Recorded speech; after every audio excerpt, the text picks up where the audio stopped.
L'épisode débute par Arya, profondément triste, frustrée et incomprise, qui se parle à elle-même. Elle a le sentiment que personne dans la maison ne l'écoute, ni ne se soucie de ce qu'elle ressent. Déçue que sa mère lui ait interdit d'aller à une fête de famille, elle regrette de lui avoir demandé la permission et pense qu'elle aurait dû lui mentir. Inquiète à l'idée que Mohit l'attende déjà et peinée d'être la seule élève de son groupe de danse invitée à cette fête, elle ne sait plus quoi faire. À l'écart, Nidhi, manipulatrice et calculatrice, entend les lamentations d'Arya et décide de profiter de sa vulnérabilité. Elle s'approche d'elle et lui demande pourquoi elle n'est pas encore prête et si elle ne compte plus se rendre à la fête. Arya, déçue et résignée, lui répond que sa mère, Vedika, lui a interdit d'y aller. Voyant l'occasion parfaite de la monter contre sa mère, Nidhi, hypocrite et manipulatrice, prétend qu'elle s'attendait à cette réaction. Elle affirme que Vedika est trop stricte et qu'elle ne comprend pas la jeunesse d'aujourd'hui. Elle explique que les mères imposent toujours trop de règles et présente Vedika comme une femme démodée.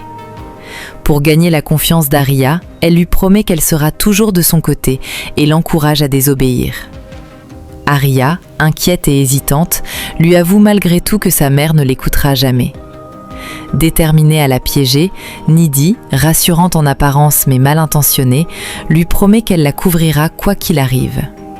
Elle l'incite à aller rapidement s'habiller, lui demande de ne plus réfléchir, lui assure qu'elle s'occupera de Vedika et lui promet qu'elle empêchera cette dernière de la retrouver. Elle insiste enfin pour qu'elle se dépêche, rappelant que Mohit doit déjà l'attendre. Pendant ce temps, Yash, consumé par la haine et complètement obsédé par sa vengeance contre Bimbla, se parle à lui-même.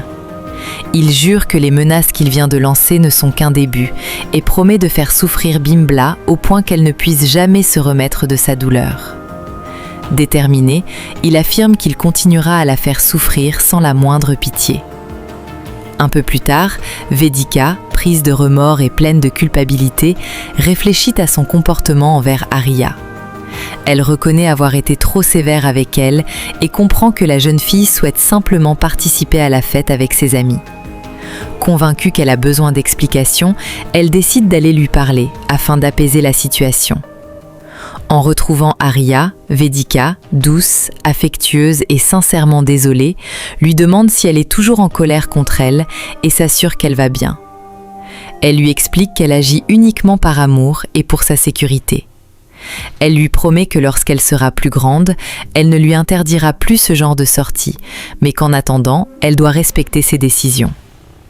Enfin, elle lui demande de lui faire confiance et lui présente de sincères excuses pour avoir été aussi dure avec elle.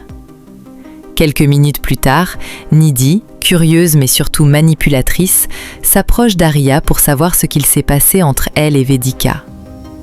Arya, apaisée, reconnaissante et déterminée à faire le bon choix, lui répond qu'il ne s'est rien passé de particulier. Elle la remercie pour ses conseils, mais affirme qu'elle ne peut pas aller à la fête sans l'autorisation de sa mère. Même si elle était très en colère contre Vedika, elle reconnaît qu'elle ne serait jamais capable de lui mentir. Nidhi, déçue mais dissimulant parfaitement ses véritables intentions, lui répond qu'elle a finalement choisi d'obéir à sa mère. Elle prétend que c'est la meilleure décision et souligne qu'Arya était pourtant très enthousiaste à l'idée de participer à la fête. Feignant l'admiration, elle ajoute que Vedika devrait être très fière d'avoir une fille aussi sage et obéissante. Un peu plus tard, Nidhi, confiante et toujours en pleine préparation de son complot, téléphone à sa mère. Elle lui demande de lui faire confiance et affirme qu'elle maîtrise parfaitement la situation. De son côté, la mère de Nidhi, inquiète et méfiante, lui répond qu'elle lui fait confiance, mais lui recommande de rester prudente. Elle craint que quelqu'un ne la voie et que leur plan ne soit découvert. Nidhi, agacée et impatiente, lui demande d'arrêter de l'inquiéter davantage, estimant que ses avertissements ne font qu'augmenter son stress. Sa mère, toujours préoccupée, lui explique qu'elle agit uniquement par inquiétude. Elle avoue qu'elle n'aurait jamais imaginé que sa propre fille serait capable d'élaborer un plan aussi dangereux. Pendant ce temps, Vedika, préoccupée et pleine de doutes, confie à Sahil qu'elle pense que Bimbla cache quelque chose. Elle remarque que cette dernière est particulièrement tendue ces derniers temps et ne comprend pas pourquoi elle refuse d'être honnête avec lui. Sahil, calme et convaincu de connaître le caractère de sa tante, rejette les soupçons de Vedika. Il affirme que Bimbla agit ainsi parce qu'elle aime contrôler tout le monde et toutes les situations. Il conseille ensuite à Vedika de ne plus se faire de soucis et d'aller se reposer. Vedika, bienveillante et compréhensive, lui rappelle que les personnes âgées peuvent aussi commettre des erreurs, mais que leurs intentions sont souvent bonnes. Elle lui explique que la colère de Bimbla ne justifie pas qu'il lui en veuille à son tour. Elle insiste pour qu'il rentre chez lui, qu'il parle à sa tante et qu'il lui apporte du soutien. Elle ajoute qu'elle ignore ce qui préoccupe Bimbla, mais qu'elle est persuadée qu'elle a besoin de réconfort. Enfin, elle le supplie de le faire pour elle, le mettant en garde qu'il risquerait de regretter plus tard de ne pas avoir été présent au moment où sa tante aurait eu le plus besoin de lui.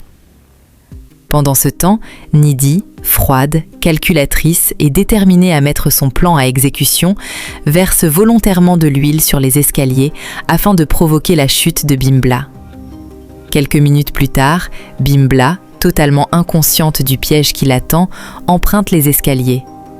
Elle glisse brutalement sur l'huile, chute violemment et perd connaissance sur le coup, devenant ainsi la première victime du terrible complot de Nidhi.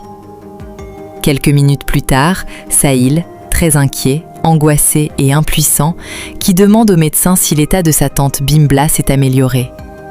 Le médecin, calme et réaliste, lui explique que toute l'équipe médicale a déjà essayé tous les traitements possibles. Il précise qu'il ne leur reste plus qu'à attendre pour voir comment son état évoluera.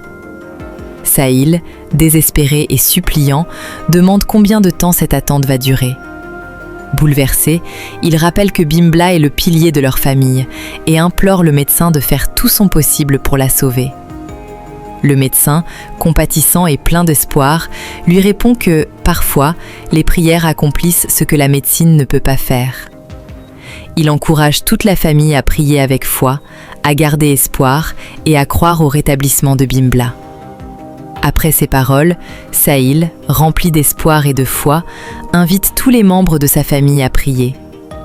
Il leur rappelle que, pendant qu'ils attendent à l'hôpital, Vedika a parcouru près de 100 km jusqu'à Lucknow afin de se rendre dans un sanctuaire pour rapporter de l'eau bénite destinée à Bimbla. Au même moment, Vedika, épuisée mais déterminée, arrive enfin à l'hôpital avec l'eau bénite qu'elle est allée chercher avec beaucoup de dévouement.